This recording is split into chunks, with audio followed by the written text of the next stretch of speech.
Vamos lá. Espero que você veja nesse exemplo de parábola como Satanás toma nossas circunstâncias e constrói fortalezas em nossas vidas. Como ele trava a guerra do campo de batalha. Mas graças a Deus nós temos nossas armas para destruir as fortalezas. Deus não nos abandona e nem nos deixa desamparados. A primeira carta aos Coríntios 10:13 nos promete que Deus não permitirá que sejamos tentados além do que nós podemos suportar, mas com cada tentação Ele também providenciará a saída, o escape. Qualquer um de nós pode ser Maria ou João. Estou certa de que a maioria de nós de alguma forma se identifica com esse cenário. Seus problemas são intensos em seus pensamentos e em suas atitudes.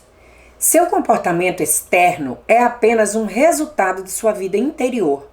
Satanás sabe bem que se ele puder controlar nossos pensamentos, ele poderá controlar nossas ações. Você pode ter algumas importantes fortalezas em sua vida que precisam ser quebradas. Deixe-me encorajá-lo dizendo: Deus está ao seu lado. Há uma guerra se desenrolando em sua mente e é o campo de batalha. Mas a boa notícia é que Deus está lutando do seu lado. Pausa para o café. Gente, esse é um café congelado que eu peguei uma receita na internet e fiz. Maravilhoso. E olha que eu não gostava de café gelado. Mas como esse aqui não é um canal de receita, eu não vou colocar aqui a receita. A menos que vocês peçam nos comentários e aí eu escrevo lá. Combinado? Vamos lá. 2. Uma necessidade vital. Porque como imagina a sua alma, assim ele é. Provérbios 23:7. Esse versículo bíblico, por si só, nos deixa saber como é importante que pensemos adequadamente. Os pensamentos são poderosos e, de acordo com o escritor do livro de Provérbios, possuem uma habilidade criativa. Se nossos pensamentos podem influenciar o que nos tornaremos, então deve ser prioridade ter pensamentos corretos. Quero que você sinta a absoluta necessidade de manter seus pensamentos em linha com a palavra de Deus. A mente da carne comparada à mente do espírito. Porque os que se inclinam para a carne e são controlados por seus desejos ímpios, cogitam das coisas da carne. Colocam suas mentes e buscam aquelas coisas que gratificam a carne. Mas os que se inclinam para o Espírito cogitam das coisas do Espírito, colocam a mente e buscam coisas que gratificam o Espírito Santo. Romanos capítulo 8, verso 5. Na versão King James, o 8º capítulo de Romanos nos ensina que se colocarmos na nossa mente nas coisas da carne, caminharemos na carne. Mas se colocarmos na nossa mente coisas do Espírito, caminharemos no Espírito. Deixe-me colocar de outra forma.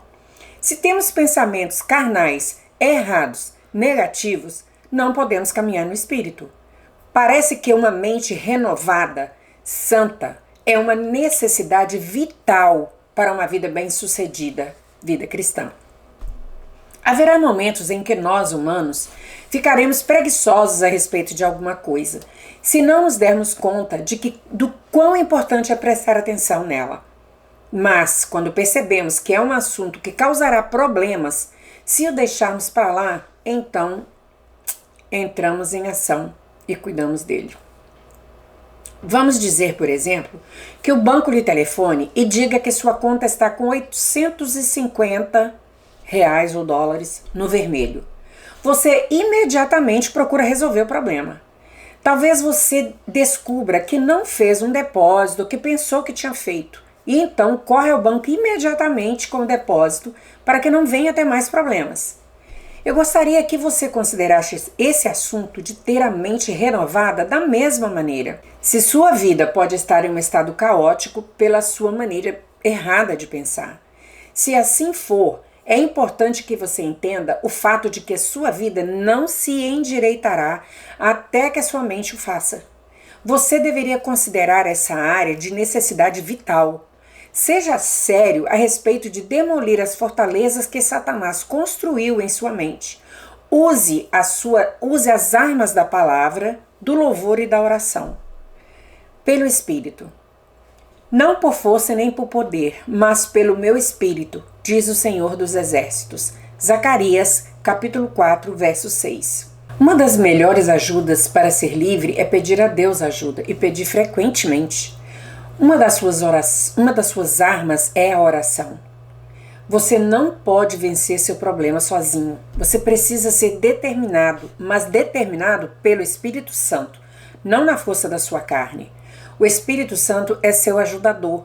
Busque a ajuda dele. Descanse nele. Você não pode realizar isso sozinho. Uma necessidade vital. Para o cristão, pensar corretamente é uma necessidade vital. Uma necessidade vital é alguma coisa tão importante que simplesmente não podemos viver sem ela. Como a batida do coração é vital ou a pressão sanguínea é vital. Essas são coisas sem as quais não há vida. O Senhor imprimiu essa verdade em mim anos atrás com respeito à comunhão pessoal com Ele em oração e com a palavra. Eu estava tendo muita dificuldade de me disciplinar para fazer certas coisas, até que Ele me mostrou que elas eram uma necessidade vital. Quando aprendi que a comunhão com Ele é vital, dei prioridade a isso na minha vida. Quando percebi que a forma correta de pensar é vital para uma vida vitoriosa, tornei-me mais séria sobre refletir sobre o que eu estava pensando e escolher meus pensamentos cuidadosamente. Como você pensa, assim você é. Ou fazei a árvore boa e o seu fruto bom, ou a árvore má e o seu fruto mau, porque pelo fruto se conhece a árvore. Mateus capítulo 12, verso 33. A Bíblia diz que uma árvore é conhecida pelo seu fruto. Isso é verdade em nossa vida. Os pensamentos produzem frutos. Tenha pensamentos bons e o fruto em sua vida será bom. Tenha pensamentos maus e o fruto em sua vida será mau. Na verdade, você pode olhar a atitude de uma pessoa e saber o tipo de pensamento que prevalece na vida dela. Uma pessoa doce e bondosa não tem pensamentos mesquinhos e vingativos. Da mesma maneira, uma pessoa verdadeiramente má não tem pensamentos bons e amorosos. Lembre-se de Provérbios 23, 7 e permita que ele tenha um impacto em sua vida, porque como você pensa em seu coração, assim você é. 3. Não desista. E não nos cansemos de fazer o bem, porque a seu tempo ceifaremos e não desfaleceremos. Gálatas capítulo 6, verso 9. Não importa quão ruim esteja a condição de sua vida e sua mente, não desista. Reconquiste o território que Satanás roubou de você. Se necessário, reconquiste-o uma polegada de cada vez, sempre descansando na graça de Deus e na sua própria habilidade para conseguir os resultados desejados. Em Gálatas 6:9, o apóstolo Paulo simplesmente nos encoraja a continuando. Não seja um desistente, não tenha aquele velho espírito desistente. Deus está procurando por pessoas que vão caminhar com Ele. Vá em frente. Quando passares pelas águas, eu serei contigo. Quando pelos rios, eles não te submergirão. Quando passares pelo fogo, não te queimarás, nem a chama arderá em ti. Isaías 43, 2. Seja o que for que você esteja experimentando em sua vida neste momento, eu o estou encorajando a ir em frente e a não desistir.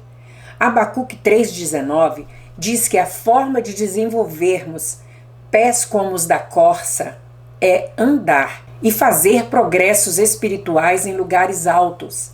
A forma de Deus nos ajudar a fazer esse progresso espiritual é estando conosco para nos fortalecer e nos encorajar a continuando nos tempos difíceis.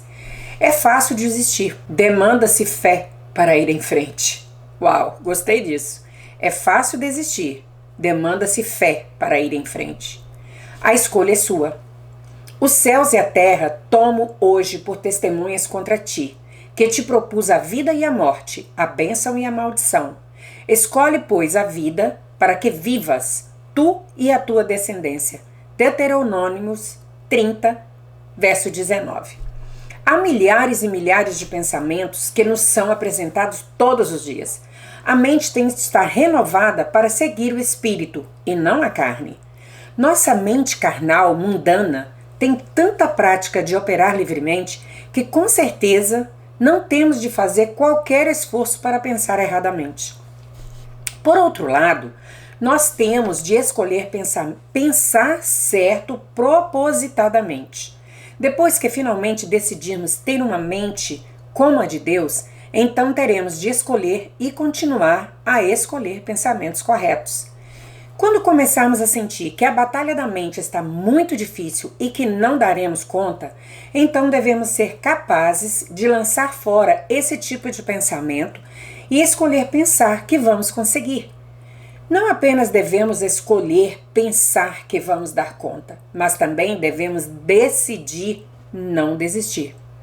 Bombardeados com dúvidas e medos, devemos tomar posição e dizer: jamais desistirei. Deus está do meu lado, Ele me ama e Ele está me ajudando. Teremos muitas escolhas a fazer ao longo da nossa vida. Em Deuteronômio 30:19, o Senhor disse ao seu povo que Ele havia colocado diante deles a vida e a morte, e instou que eles escolhessem a vida. E em Provérbios 18:21 está escrito: a morte e a vida estão no poder da língua. O que bem a utiliza, come do seu fruto. Nossos pensamentos se transformam em nossas palavras. Portanto, é vitalmente importante que escolhamos pensamentos geradores de vida. Quando fizermos, as palavras corretas seguirão. Não desista. Quando a batalha parece sem fim e você pensa que jamais dará conta, lembre-se de que você está programando uma mente muito carnal e mundana para pensar como Deus pensa. Impossível? Não. Difícil? Sim. Mas pense, você tem Deus em seu time. Ele é o melhor programador de computador que há por aí. Sua mente é um computador que tem o lixo de uma vida inteira programado dentro dela. Deus está trabalhando constantemente em você se você o convidou para tomar o controle dos seus pensamentos. Ele está reprogramando sua mente. Apenas continue cooperando com ele e não desista. Gostei dessa comparação aí do computador. Isso definitivamente levará tempo e não será fácil, mas você está indo na direção correta se você escolheu a forma de Deus de pensar. Você gastará seu tempo fazendo alguma coisa, então seja indo em frente e não ficando na mesma confusão para o resto da sua vida. Volte e tome posse. O Senhor nosso Deus nos falou em Herobe dizendo: tempo bastante haveis estado neste monte. Voltai-vos e parti. Ide à região montanhosa dos amorreus e a todos os seus vizinhos, na Arabá e a região montanhosa, e a baixada, e ao Neguebe, e a costa marítima, terra dos cananeus, e ao Líbano, até ao grande rio Eufrates. Eis aqui a terra que eu pus diante de vós. Entrai e possuí a terra que o Senhor, com juramento, deu aos vossos pais, Abraão, Isaque e Jacó, a eles e a sua descendência depois deles. Deuteronômio, capítulo 1, do verso 6 ao 8. Em Deuteronômio 1:2, Moisés assinala aos israelitas que era apenas uma jornada de 11 dias até a fronteira de Canaã, a terra prometida. Entretanto, eles levaram 40 anos para chegar lá. Então, no verso 6, ele lhes diz: o Senhor nosso Deus nos falou em Herobe, dizendo: tempo bastante haveis estado neste monte. Você tem estado por muito tempo no mesmo monte? Você gastou 40 anos tentando fazer uma viagem de 11 dias? Na minha própria vida, tive de finalmente acordar e perceber que não estava indo em lugar nenhum. Eu era uma cristã sem vitória. Como Maria e João, eu tinha muitas opiniões erradas já formadas e muitas fortalezas mentais que haviam sido construídas ao longo de anos e anos. O diabo havia mentido para mim e eu acreditei nele. Portanto, vivia em engano. Eu tinha estado na mesma montanha por muito tempo. Gastei 40 anos fazendo o que poderia ter sido uma jornada bem mais curta se eu soubesse a verdade sobre a palavra de Deus. Deus me mostrou que os israelitas ficaram no deserto porque eles tinham uma mentalidade desértica, maneira de pensar errada que os mantinha na escravidão. Vamos tratar desse assunto em um capítulo à frente, mas agora recomendo-lhe com insistência que faça uma decisão excelente de que terá a sua mente renovada e aprenderá a escolher seus pensamentos cuidadosamente. Tome uma decisão de que você não desistirá até que a vitória seja completa e você tenha tomado posse de sua herança legítima. 4. Pouco a pouco. O Senhor teu Deus lançará fora estas nações, pouco a pouco, de diante de ti. Não poderás destruí-las todas de pronto, para que as feras do campo não se multipliquem contra ti. Deuteronômio, capítulo 7, versículo 22. A renovação de sua mente acontecerá pouco a pouco, mas não desanime se o progresso lhe parecer lento. Imediatamente antes de entrarem na terra prometida, o Senhor disse aos israelitas que ele lançaria fora seus inimigos pouco a pouco, para que as bestas do campo não se multiplicassem contra eles. Creio que o orgulho é a besta que nos consumirá se recebermos muita liberdade rapidamente. Na verdade, é melhor ser liberto em uma área de cada vez. Dessa forma, valorizaremos mais nossa liberdade. Percebemos que é um verdadeiro presente de Deus e não uma coisa que podemos conseguir por nosso esforço próprio. Já está minha menininha aqui chorando, querendo colo. O sofrimento precede a liberdade. Ora, o Deus de toda graça, que em Cristo vos chamou à sua eterna glória, depois de terdes sofrido por um pouco, Ele mesmo vos há de aperfeiçoar, firmar, fortificar e fundamentar. 1 Pedro 5:10. Por que precisamos sofrer por certo tempo? Creio que desde o momento em que percebemos que temos um problema até que Jesus nos liberte, suportamos um tipo de sofrimento, mas nos regozijamos ainda mais quando a liberdade vem. Quando tentamos fazer alguma coisa por conta própria, falhamos e então percebemos que devemos esperar em Deus. Nosso coração transborda com ações de graça e louvor quando Ele se levanta e faz o que não podemos fazer por nós mesmos. Nenhuma condenação. Agora, pois, já nenhuma condenação há para os que estão em Cristo Jesus. Romanos 8:1. Não aceite condenação quando você tiver reveses ou dias maus. Simplesmente consiga suporte. Sacuda a poeira e comece de novo. Quando um bebê está aprendendo a caminhar, ele cai muitas vezes antes de desfrutar a confiança de caminhar. Entretanto, uma coisa a favor do bebê é o fato de que, mesmo que ele chore um pouco depois de cair, sempre se levanta em seguida e tenta de novo. O diabo tentará, de forma muito dura, pará-lo nessa área de renovação da mente. Ele sabe que o controle dele sobre você termina quando você aprende a escolher os seus pensamentos corretos e a rejeitar os errados. Ele tentará pará-lo por meio do desânimo e condenação. Quando a condenação vier, use sua arma da palavra. Cite Romanos 8, lembrando a Satanás e a você mesmo que você não anda segundo a carne, mas segundo o Espírito. Caminhar segundo a carne é depender de você mesmo. Caminhar segundo o Espírito é depender de Deus. Quando falhar, o que vai acontecer, isso não significa que você é um fracasso. Significa simplesmente que você não faz tudo certo. Nós todos temos de aceitar o fato de que temos pontos fortes e pontos fracos. Apenas deixe Jesus ser forte em suas fraquezas. Deixe-o ser sua força nos dias fracos. Repito, não acate a condenação. Sua vitória total virá, mas tomará tempo, porque ela precisa vir pouco a pouco. Não desanime. Por que estás abatida, ó minha alma? Por que te perturbas dentro de mim? Espera em Deus, pois ainda o louvarei. A Ele, o meu auxílio e Deus meu. Salmo 42:5. O desânimo destrói a esperança. Então, naturalmente, o diabo sempre tenta nos desanimar. Sem esperança, desistimos e é isso que o diabo quer que façamos. A Bíblia nos diz repetidamente para não ficarmos desanimados nem desalentados. Deus sabe que não chegaremos à vitória se ficarmos desanimados. Então Ele sempre nos encoraja quando iniciamos um projeto, dizendo-nos: não fique desanimado. Deus nos quer animados, não desanimados. Quando o desânimo ou a condenação tentarem atingi-lo, examine sua forma de pensar. Que tipos de pensamento lhe tem vindo à mente? Eles se parecem com isso? Não vou conseguir, é muito difícil, eu sempre fracasso, é sempre a mesma coisa, nada jamais muda. Tenho certeza de que outras pessoas não têm tanto problema como eu na mente, em uma mente renovada.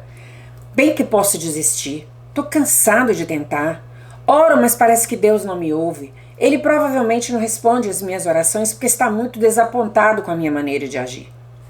Se esse exemplo representa seus pensamentos, não é de admirar que você se encontre desanimado e debaixo de condenação. Lembre-se, você se torna aquilo que você pensa.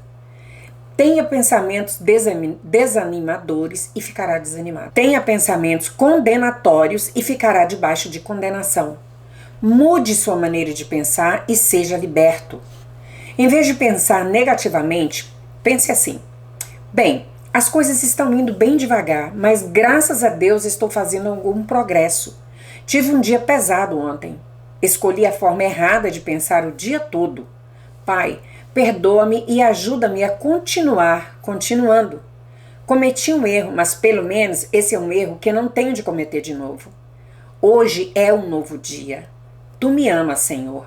A tua misericórdia é nova a cada manhã.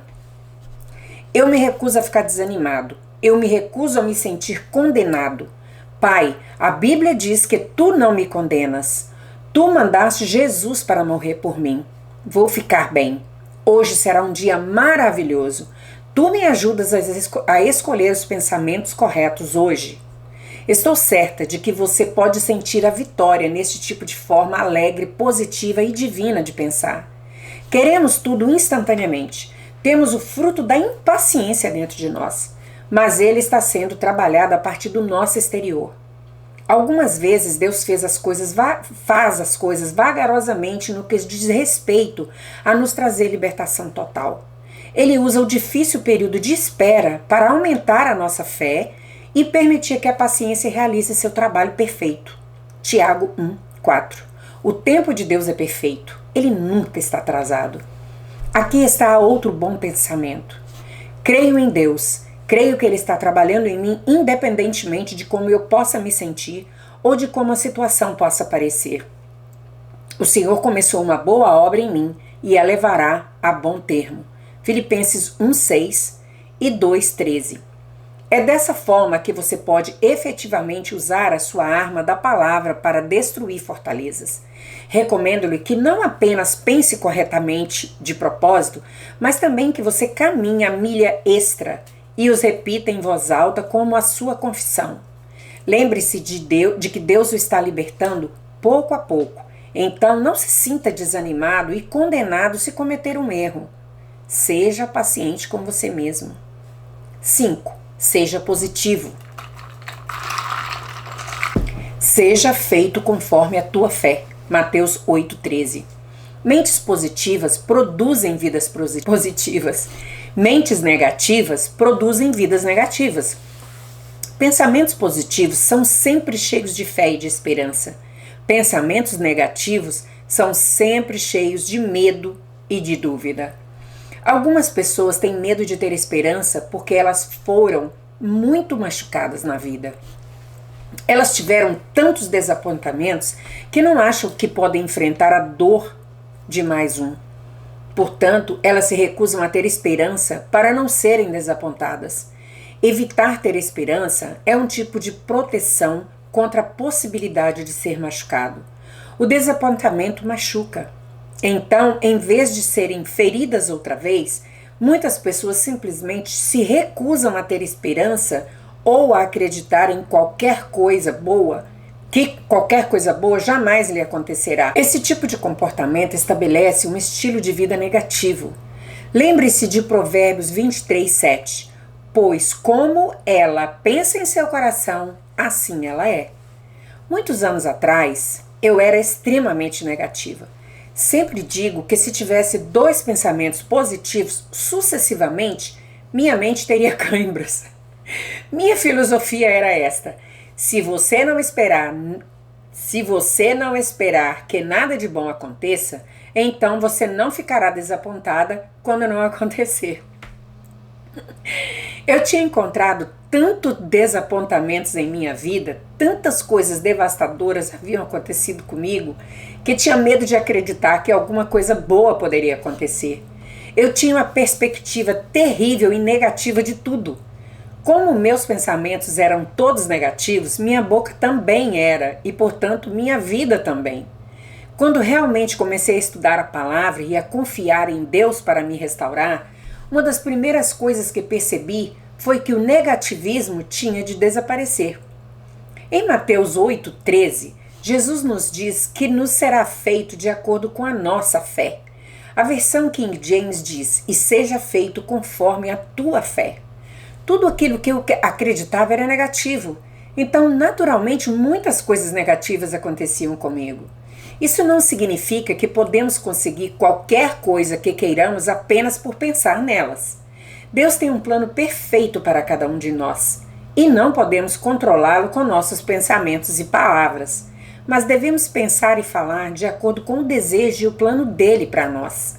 Se você não tem ideia alguma sobre qual seja o plano de Deus para você neste momento, pelo menos comece a pensar assim: bem, não sei qual é o plano de Deus, mas sei que Ele me ama. Seja o que for que Ele fizer, será bom e eu serei abençoado. Comece a pensar positivamente sobre a sua vida. Pratique ser positivo em qualquer situação que surgir. Mesmo que qualquer coisa que esteja acontecendo em sua vida neste momento não seja boa, espere que Deus trará o bem proveniente dela, como Ele prometeu em sua palavra. Todas as coisas cooperam com Deus. É-nos assegurado e sabemos que, tendo Deus como parceiro em nossas ações, todas as coisas cooperam para o bem daqueles que amam a Deus, daqueles que são chamados segundo o seu propósito. Romanos 8:28.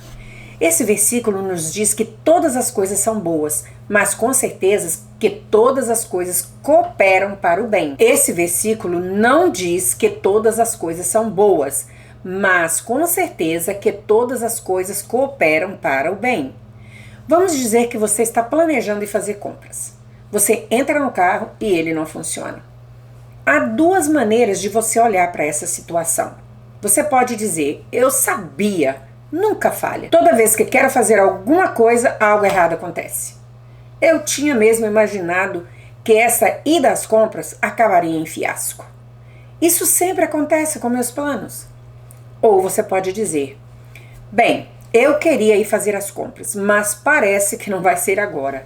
Vou mais tarde, quando o carro estiver pronto. Nesse meio tempo, acredito que essa mudança nos planos vai funcionar para o bem, para o meu bem. Provavelmente há uma razão porque preciso estar em casa. Hoje, então, vou aproveitar meu tempo por aqui. Em Romanos 12:16, o apóstolo Paulo nos diz para nos ajustarmos prontamente às pessoas e às coisas. A ideia é que precisamos aprender a nos tornar o tipo de pessoa que planeja as coisas, mas que não desmorona se o plano não funciona. Recentemente, tive excelente oportunidade de praticar esse princípio.